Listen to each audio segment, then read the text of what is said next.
बारिश का सफर। एक दिन बहुत तेज बारिश हो रही थी और इसी वजह से चिंटू और रिया स्कूल नहीं गए थे।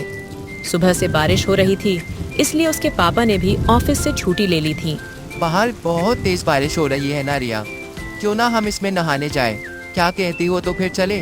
हाँ चलो, छत पर जाकर बारिश का मजा लेते हैं। चिंटू और रिया छत पर आकर बारिश में भीगते हैं और मजे करते हैं। अगर आपने अभी तक हमारे चैनल को सब्सक्राइब नहीं किया तो जल्दी से सब्सक्राइब करें, क्योंकि आगे और भी मजा आने वाला है। फिर धीरे धीरे बारिश कम हो जाती है और चली जाती है। पापा उसे बुलाने आते हैं। अरे बच्चों, अब चलो वरना जुकाम हो जाएगा। बारिश तो रुक गई, तो फिर तुम क्या देख रहे हो? वो देखिए पापा, उस बिल्डिंग के पाइप से बारिश का पानी ऐसे निकल रहा है कि जैसे कोई वाटरफॉल हो। तुम्हें वाटरफॉल देखना है तो चलो, मैं तुम्हें वाटरफॉल दिखाने ले चलता हूँ। सच में पापा? अरे वाह, अब तो मजा दुगना हो जाएगा। हाँ, वैसे भी हम सबकी तो आज छुट्टी है और बारिश भी चली गई है, तो चलो छोटी सी पिकनिक पर चलते हैं। फिर चिंटू, रिया, मम्मी और पापा निकल पड़ते हैं वाटरफॉल देखने। रास्ते में चिंटू, रिया बातें करते हुए जा रहे थे।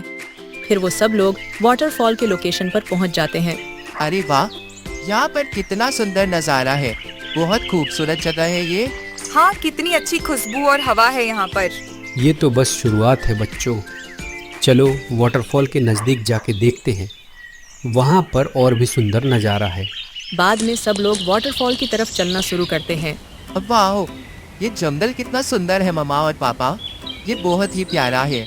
हाँ चिंटू, ये देखो यहाँ पर कितने सारे छोटे छोटे जीव है। मुझे ये क्यूट लग रहे हैं। बच्चों जरा ऊपर तो देखो, आसपास कितना सारा धुआं है। मम्मी पापा, बिल्कुल बादल के जैसा ही धुआं है, जैसे कि बादल जमीन पर आ गए हो वैसे। चिंटू और रिया धुएं को छूने की कोशिश करते हैं और जंप करने लगते हैं। ऐसे ही मस्ती करते करते चलते हैं और वाटरफॉल आ जाती है। वाटरफॉल देखने और भी लोग आए हुए थे। जरा देखो तो, लगता है आज काफी सारे लोगों को घूमने का आइडिया आया है। अरे देखो तो, ओह माय गॉड, ये वाटरफॉल कितना सुंदर है। क्या सच में तुमने घर पर जो वाटरफॉल देखा उससे भी ज्यादा अच्छा है? पापा की बात सुनकर सभी हंसने लगते हैं। मम्मी मम्मी, मेरी वाटरफॉल के साथ एक फोटो लो ना, मैं अपने फ्रेंड्स को दिखाऊंगी। अरे मम्मा, अकेले अकेले थोड़ी, मैं भी अपने दोस्तों को अपनी फोटो दिखाऊंगा। मेरी भी फोटो खींचो। अच्छा ठीक है, दोनों साथ में खड़े रहो, दोनों के साथ में फोटो ले लेती हूँ। ओके मम्मा। चिंटू और रिया फोटो खिंचवाते हैं और फिर चिंटू को मैगी वाले अंकल दिख जाते हैं। अरे यहाँ पर तो मैगी भी है, क्या बात है, अब तो मजे ही मजे। हाँ चिंटू, अगर इतने अच्छे वाटरफॉल के पास मैगी नहीं खाई तो क्या किया? मम्मी, मुझे मैगी खानी है। रिया उस मैगी वाले अंकल के पास जाती है और उसे कहती है, अंकल मुझे एक प्लेट मैगी देना और उसमें ढेर सारे वेजिटेबल्स डालना। रिया, मैंने ही पहले मैगी देखी थी, तो पहले मुझे ही मैगी मिलनी चाहिए। नहीं, पहले मैं लूंगी। अरे क्यों झगड़ रहे हो, कोई भी ले लो, मैगी तो सबको मिलेगी। तुम दोनों भी ना? अच्छा, मैं तो इस ठंडे मौसम में गर्मा गर्म कॉफी पीऊंगा, मुझे एक कॉफी दे दीजिए। हाँ, मैं भी कॉफी पीऊंगी। फिर चिंटू, रिया अपने लिए मैगी लेते हैं और मम्मी पापा कॉफी ले लेते हैं। वो लोग वाटरफॉल के पास अच्छी जगह में बैठते हैं और एंजॉय करते हैं। सच में इतने प्यारे मौसम में इतनी सुंदर जगह आकर बहुत मजा आ रहा है। चिंटू और रिया अपनी मैगी को खाने में ही मग्न हैं। जरा इन दोनों को देखो तो, लगता है तुम्हें बहुत मजा आ रहा है ना बच्चों? यहाँ आके बहुत ही ज्यादा अच्छा लगा। पापा, शुक्रिया आपका यहाँ लाने के लिए। सब लोग बहुत खुश होते हैं। अच्छा, अब हमें चलना चाहिए, शाम हो रही है और बारिश फिर से ना आ जाए, इसीलिए चलिए अब घर चलते हैं। क्या, इतनी जल्दी? हाँ चिंटू बेटा, मम्मी बिल्कुल सही कह रही है। ओके मम्मा। थोड़ी देर के बाद वो सब कार में बैठते हैं और घर की ओर निकल पड़ते हैं। जैसा कि मम्मी ने कहा था, रास्ते में फिर से तेज बारिश होने लगती है। देखा, अच्छा हुआ ना हम टाइम से वहाँ से निकल गए। हाँ, वो सब तो ठीक है, चलो अब इस मौसम के मजे लेते हैं। वो कैसे पापा? फिर पापा गाड़ी में गाने बजाते हैं और सभी लोग बारिश में गाने सुनते सुनते वापस घर आते हैं। वाह पापा, अब तो बारिश में और भी मजा आ रहा है। सच में आज का दिन तो बहुत अच्छा था। अब चिंटू, रिया घर पहुंच जाते हैं और ऐसे वह अपनी एक दिन के बारिश के सफर को एंजॉय करते हैं। बहुत समय पहले की बात है। चंदनपुर नामक एक छोटा सा गांव हुआ करता था। इस गांव में रजनी और मोहन नाम के दो दोस्त रहा करते थे। मोहन इस गांव में कई सालों से रहा करता, पर रजनी अपने परिवार के साथ 1 महीने पहले ही चंदनपुर आई थी। इन दोनों को एक दूसरे के साथ खेलना बहुत पसंद था। एक दिन की बात है, ऐसे ही रजनी और मोहन अपने बाकी दोस्तों के साथ खेल रहे होते हैं। रजनी, ये नया घर तुम्हें कैसा लग रहा है?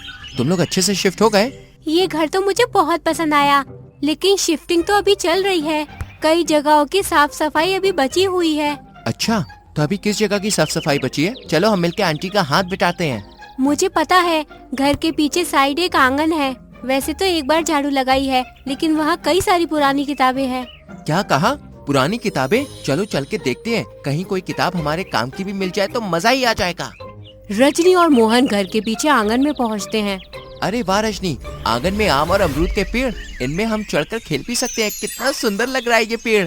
अरे चढ़ेंगे कैसे? ये देखो, नीचे किताबों का ढेर पड़ा हुआ है। इसको पहले साफ तो कर ले।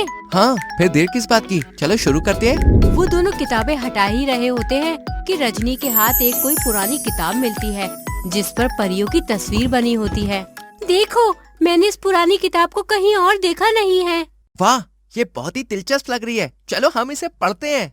जैसे ही रजनी किताब को खोलती है, अचानक सामने धुंध छा जाती है और एक सुंदर सी परी उसके सामने आ जाती है। धन्यवाद रजनी और मोहन, आपने मुझे बुलाया है। मैं एक जादुई परी हूँ और मैं आपकी एक इच्छा पूरी करने को तैयार हूँ। वाह, ये तो सचमुच जादुई है। वाकई कितनी सुंदर है ये। क्या आप मेरी एक इच्छा पूरी कर सकती हैं? जी हाँ, आप मुझसे कुछ भी मांग सकती हैं और मैं आपकी इच्छा पूरी करने के लिए तैयार हूँ। धन्यवाद परी। मेरी इच्छा है कि मेरे पास खेलने का बड़ा सा खिलौना हो, जिससे मैं रोज खेल सकूं और मैं कभी उस खिलौने से बोर ना हो। बस इतना ही। लो, आपकी इच्छा पूरी हो गई रजनी। आपको एक बड़ा सा खिलौना मिलेगा। परी एक जादुई खिलौना लाती है।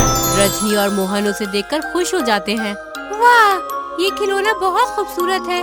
मुझे ये बहुत पसंद आया। हाँ, ये खिलौना सचमुच में बहुत बड़ा है। हम इसके साथ बहुत मजे करेंगे। मैं खुश हूँ कि तुम्हें ये खिलौना पसंद आया। अब तुम्हारे खेलने का समय है। जब भी तुम इसे देखोगे तो याद रखना कि ये एक परी ने दिया है। इसी तरह तुम लोग बाकियों के साथ भी मिल बांट कर खेलना, दूसरों की मदद करना। बिल्कुल, हम आपकी शिक्षा कभी नहीं भूलेंगे। थैंक यू परी। रजनी और मोहन बिना वक्त बिताए उस जादुई खिलौने के साथ खेलना शुरू कर देते हैं। वो दोनों दिन रात उस खिलौने से खेलते, लेकिन बिल्कुल भी बोर नहीं होते। दिन बीतते हैं और वो दोनों उस खिलौने के साथ खेलने में माहिर हो जाते हैं। देखो, मैंने इससे कितनी अच्छी तरह से खेलना सीख लिया है। अब तो मैं इस खिलौने से जो चाहे वो खेल सकती हूँ। हाँ रजनी, तुम वाकई खेल में माहिर हो गई हो। ऐसे ही दिन बीतते हैं। एक दिन परी उसी गांव के ऊपर से रजनी और मोहन को उसी खिलौने से खेलता देख रही थी जो उसने दिया था। परी उन दोनों को खेलते देखकर मुस्कुराती है और नीचे उन दोनों से बातें करने आती है। अरे परी, आप यहाँ? हाँ, हमने तो वो किताब भी नहीं खोली, फिर आप यहाँ पे कैसे आई? प्यारे बच्चों, तुम लोगों ने मुझे एक बार उस किताब से आजाद कर दिया। अब मैं इस दुनिया में घूम सकती हूँ, सबकी मदद कर सकती हूँ। जैसे जिन बच्चों के पास खेलने के लिए कुछ नहीं है, उनको खिलौने देती हूँ। जिनके पास पढ़ने के लिए पैसे नहीं है, उनको यूनिफॉर्म।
फैसला करते हैं। हमें जादुई शक्तियों के पीछे नहीं भागना चाहिए। इच्छा पूरी करने के लिए मेहनत करनी होगी। हाँ रजनी, हम दोनों मिलकर मेहनत करेंगे और सच्चाई से जीवन का मजा लेंगे। रजनी, मोहन और उसके दोस्त एक दूसरे की मदद करते हैं और मेहनत से अपने ख्वाबों को पूरा करने का संकल्प लेते हैं। वो देखते हैं कि जब हम मेहनत करते हैं तो जिंदगी हमें अच्छे समय के साथ खुशियों का भी तोहफा देती है। इस प्रकार जादुई परी ने उन्हें एक महान सबक सिखाया और उन्हें बताया कि जादुओं से ज्यादा मेहनत का महत्व है। इस प्रकार रजनी और मोहन को खुशियों का फल मिला और उन्होंने जिंदगी का सच्चा आनंद उठाया।